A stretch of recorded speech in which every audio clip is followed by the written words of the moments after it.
Alright, so this channel is called, I think, Soft White Underbelly, and it's the project of a photographer, I think, who is essentially sharing stories of people with very difficult lives. In this particular case, I believe this is the second apparition of this fellow. What's his name? Bryson, I believe. Um, I'm not gonna go down the route of explaining his story too long.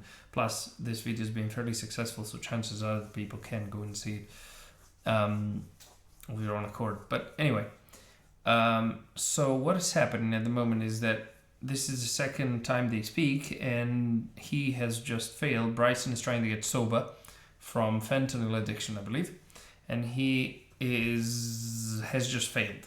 He has just left a rehab or something like that. And they talk about his situation. And he's explaining how he's happy that his story that he has shared, the previous one, not this one, has had so many hits on the internet because so many people will potentially be helped by this. There's people like myself who are observing this and going like, okay, there's very broken people out there. I'm sure there's people who are equivalently broken to this individual who are taking some inspiration from him sharing the story. But they are about to say something important too. And I had a visceral reaction to where I heard it. To when I heard this. And I want to share that reaction with you. Man, I have no problem being the one to say it first, you know? And I think that's why I'd be such a great person sober. Yeah, I'm sure you would be. You'd be a great dad, great everything, great husband. Thank you. Yeah, I see that very clearly. Thank you. You see that very clearly, do you? I believe his name is Mark or Mike, I can't remember. Okay, so there is no question in the world that Bryson has a good heart, generally speaking, or at least in theory. I mean, he's covered in tattoos and he's missing an eye, so this man has a very, very, very colorful past. It's fairly evident, right? But he seems sincere. And in the words of one of my all-time heroes, Milton Friedman, sincerity is a much overrated virtue. Let me start with the premise that there is nothing when it comes to this individual in particular that I would wish for more than him for himself getting better, getting out of his problems, sorting his life out, and then building a life with the time he still has left. He's 30. 30 is late. But, you know, there's still time to do something. So, with the premise that I wish him all the best, let us now move on to the thing that I want to say, which is this. This man should not be thinking in any way outside of pure aspiration about becoming a father.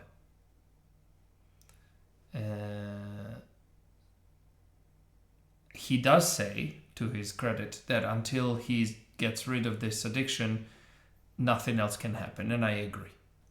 He also does mention that he's probably going to cause loads of problems to people should he, do things like build a family before he gets rid of the problem. So, we agree, right? However, while everybody's in agreement that this would be a lovely scenario, the presenter, who is not on camera, says, I know you'd be a great dad. Now that is, that's a cliche. That's a feel-good sentence. Now, as a feel-good sentence, it's fine, I suppose. I disagree with it because it's deceptive.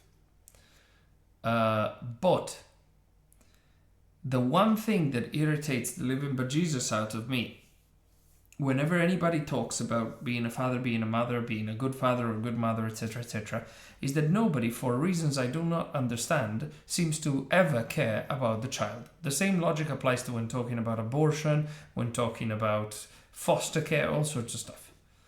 Right?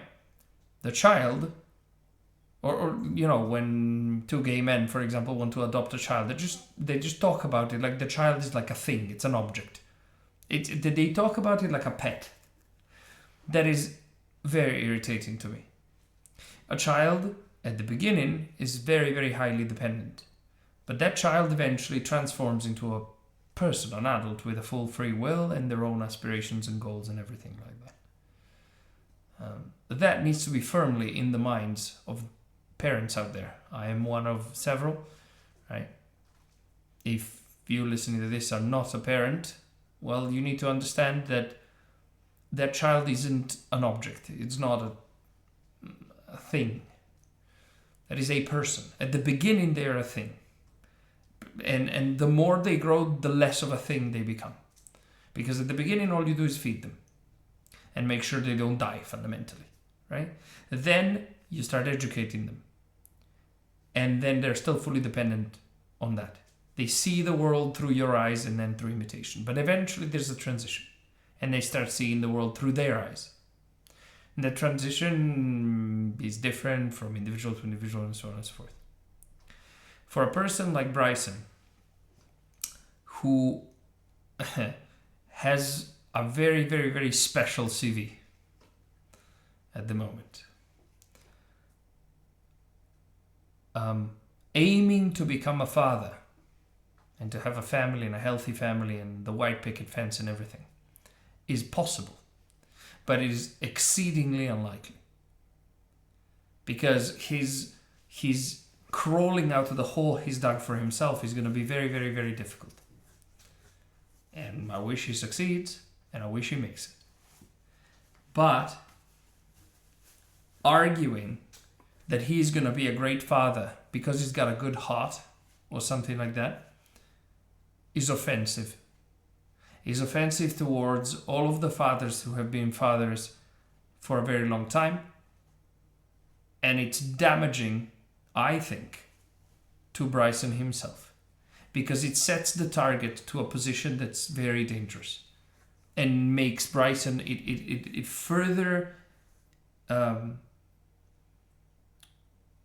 it further sustains this proposition that having children is just a decision that the parents make and it has no consequences and no importance and there isn't an extra person suddenly involved.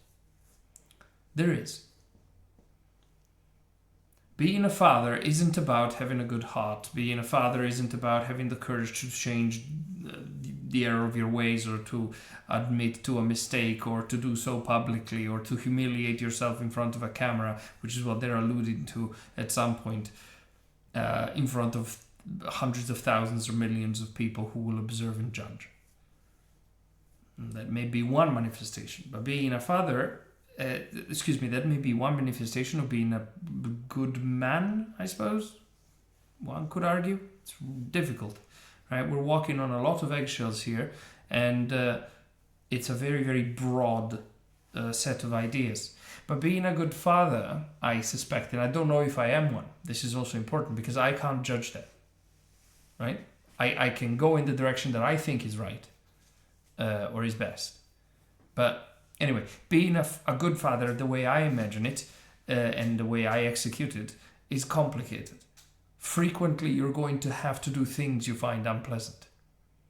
Not frequently, infrequently. Sometimes you're going to have to do things that are unpleasant. Sometimes you're going to have to figure out how you discipline these children in less than ideal situations, right? And it's easy for anybody who hasn't got this experience to simply say, I'll apply this dogma and always apply it, right? Or, it's easy to say I'm always going to be kind or I'm always going to be this or that, the other, because sometimes kindness is not the right thing. For example, what the presenter is doing at the moment, he's being kind to Bryson, which is useful, possibly functional. It gets Bryson not to go antagonistic. It allows him to keep talking, etc. He doesn't perceive that the other person is antagonistic towards them, yes, but it's also enabling. Oh yeah, you'd be a great father. There is no way you know. It's difficult enough to be a good father, I think, while you are completely devoid of any level of any type of chemical, let's say, addiction, so far as you know. It's difficult enough to make the right choice at the right time, or to make a choice at one time, and whichever choice you make, that's door A opening and door B, C, D, and F, and E, for some reason I skipped it, closing. Life is a series of choices that you make, and as a father, you're not only responsible for yourself, you're responsible for your wife, and then you're responsible for all of the children. The more you have, the more times you need to make choices, and every choice you make with any person within the nucleus has an effect on everybody else as well. It becomes quite complex to play this game. So yeah, I don't want to ramble too long, and I don't want to be unempathetic towards this individual. The empathy is here. It's also towards the presenter, by the way. But I think it would have been a much more elegant thing for everybody to say. Something to the effect like, yeah, I believe in the sincerity of what you're saying. I believe that there is a possibility for you to reach the goal that you're looking for, Bryson. So long as you achieve all of the prior goals that are necessary, and then that you stick and resist to the demons that you carry within yourself. You must bury them willingly and successfully before anybody can even talk about having children. So yeah, I very much doubt, unfortunately, that Bryson would be a great dad. It's going to be a very, very difficult road. But I sure wish him the best in achieving that goal, if he ever does. So, that concludes it. Goodbye.